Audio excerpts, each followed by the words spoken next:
And with that being said, if you don't know already, you will know that I'm an elementary teacher. So I brought some things for show and tell. I want you to take a good look at this booklet. Now you might think, oh, well, that's a little prayer book. It's a little prayer book, but it's not. This is the agreement between the Columbus Board of Education and the Columbus Education Association, effective September 1, 1969. Okay? This is the one that we currently have. Nothing got put into this without the blood, the sweat, and the tears of people who went before us. When I started in 1973, yes, I'll admit to it, we didn't have art, music, and phys ed. We had to do it plus everything else. Now, I don't know about you, but if you can just imagine me doing PE and teaching kids to roll on the floor and do somersaults, wouldn't have been a pretty picture then. Okay, so we took turns. I did music, somebody else did. We took turns doing things. Sally, you forgot to tell him you had to do it in a dress. Yes. Yes, and if you didn't wear dresses and hose and all that kind of thing, you know, you were taken to the office to discuss proper attire. But I wanted you to know that I was on the team that got parents engaged so that we would have art, music, and phys ed in the elementary. It wasn't given to us. We fought for it. So everything that is in here is something that we negotiated. Class size, we didn't go up as high as a raise so that we could have a lower class size. We gave something up. This is important.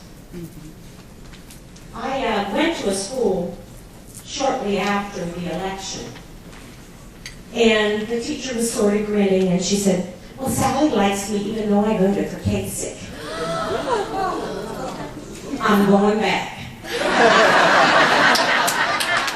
She's going to know exactly how I feel about it, because I'm going to let her know what her vote cost us. And will cost us if we don't get everybody involved. Everybody. I couldn't help but think when Phil was describing about his grandfather. He would have loved this bumper sticker. I serve my country. I'm a public school teacher.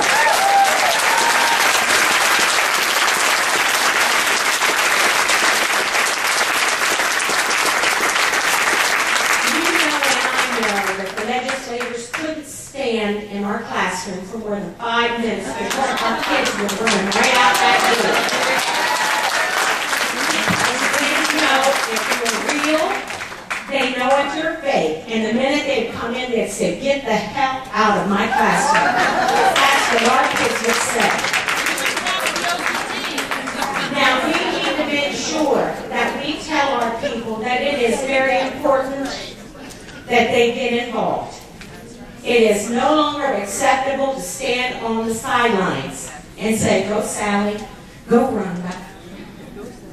But you know it, especially if you're a faculty rep and you have to go in day after day with somebody else's concerns because they're too afraid to go in with you.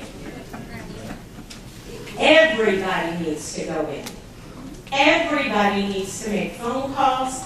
Every single one of you need to be fired up, ready to go into that school on Tuesday morning and create an atmosphere that they know that they need to stand together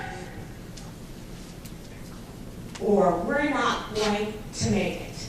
We all need to pull our fair share. We all need to be active. We are all CEA, and we need to act like it. And we have to say absolutely no. Our voices will be heard. And when we go out there, I want to hear every single one of you. Now, it was really interesting on Tuesday, well, actually I think it was Wednesday or Thursday when we were there. The Tea Party people were there, and they had little signs that said, "I pay taxes." Like, come on, I don't. I probably pay more than they do.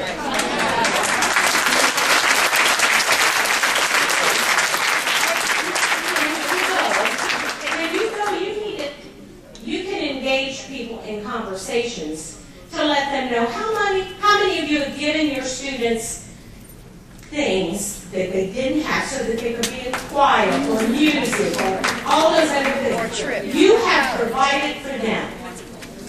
You stood up for them.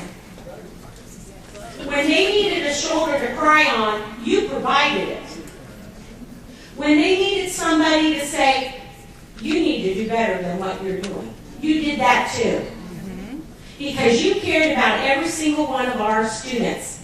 Now people have to think, we have to care about ourselves too. This bill destroys us, and in turn will destroy our students. Because we have to have a dedicated workforce, a workforce that knows that they can pay their bill so they can help the students out who need help, who give $20 or $30 or $40 to a parent who says, "I don't have anything for my kids for Christmas." And you give them the money because you know what it is for your kids. You're up there, you're out there. You're here for a reason. It is to go back and tell the rest of the staffs that they must be there.